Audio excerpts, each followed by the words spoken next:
চট্টগ্রাম নগরের পাহাড়তলী থানা পুলিশের বিশেষ অভিযানে একটি হত্যা মামলার এজাহার নামীয় ৩ আসামিসহ মোট ৪ জনকে গ্রেপ্তার করা হয়েছে।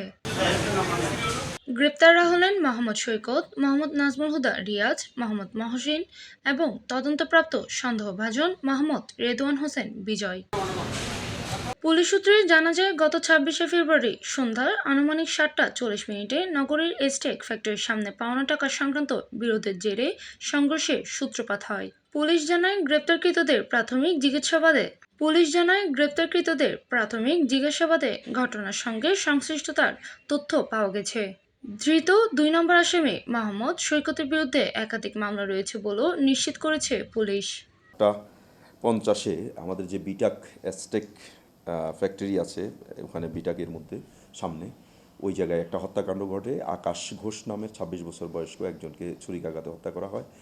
সেই মামলার এজাহার নামীয় ৩ জন এবং তদন্তে প্রাপ্ত একজন সহ মোট ৪ জন আসামি আমরা আটক করতে সক্ষম হই এবং যে হত্যাকাণ্ডের সময় ব্যবহৃত যে মোটরসাইকেল এবং হত্যাকাণ্ডের সময় ব্যবহৃত যে হেলমেট, যেটা দিয়ে তাকে আঘাত করা হয় আকাশ দাসকে, সেই হত্যাকাণ্ডের সময় ব্যবহৃত মোটরসাইকেল এবং হেলমেট সহ আমরা তাদেরকে আটক করতে সমর্থ হই। জিজ্ঞাসাবাদে তারা যেটা বলেছে সেটা হচ্ছে যে তাদের মধ্যে আগে থেকে দ্বন্দ্ব ছিল। এখানে বিটাকের কর্মচারীদের মধ্য থেকে এদের একটা শেয়ারিংয়ের বিষয় ছিল, যে এরা চাকরি দেওয়ার সুবাদে তাদের কাছ থেকে কিছু টাকা পয়সা পেত, এরকম একটা ব্যবসায়িক মতো লেনদেন ছিল। এটা নিয়ে তাদের মধ্যে কথা কাটাকাটি হয় একটা বিশেষ প্রেক্ষাপটে। তার ভিত্তিতেই যখন অন্যান্য লোকজনকে ডেকে নিয়ে এসে আসলে এই হত্যাকাণ্ডটা ঘটানো হয়। এটাতে মোট এজাহার নামীয় ১ থেকে ৬ জন আসামি এবং বাকি ১২ থেকে ১৫ জন আসামি, অজ্ঞাতনামা আসামি আছে এজাহার অনুযায়ী। এর মধ্যে আমরা এজাহার নামীয় ৩ জন এবং একজন তদন্তে প্রাপ্ত আসামি সহ ৪ জনকে আটক করতে সমর্থ হই এবং হত্যাকাণ্ডে ব্যবহৃত মোটরসাইকেল এবং হেলমেট উদ্ধার হয়।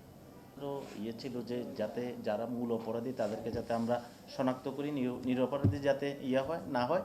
আর আমাদের মাননীয় সংসদ সদস্য বলছেন যে যাতে নিরপরাধ কাউকে আমরা অ্যারেস্ট না করি এবং এই কিশোর গ্যাং, আপনার ছিনতাইকারী, এগুলোর ব্যাপারে যাতে আমরা জিরো টলারেন্সি করি। আমার ডিসি স্যারের নির্দেশনায় আমি পাহাড়তলী থানার ওসি হিসেবে, আমার সহকারী পুলিশ সুপার সার্কেল স্যারও আছেন, স্যারের সার্বিক তত্ত্বাবধানে আমরা স্যারের নির্দেশনায় আমরা আমাদের এখান থেকে মাদক, তারপর কিশোর গ্যাং, ছিনতাইকারী সমূলে নির্মূল করার চেষ্টা করতেছি এবং ইতিমধ্যে আমরা অনেককে অ্যারেস্ট করে ফেলছি।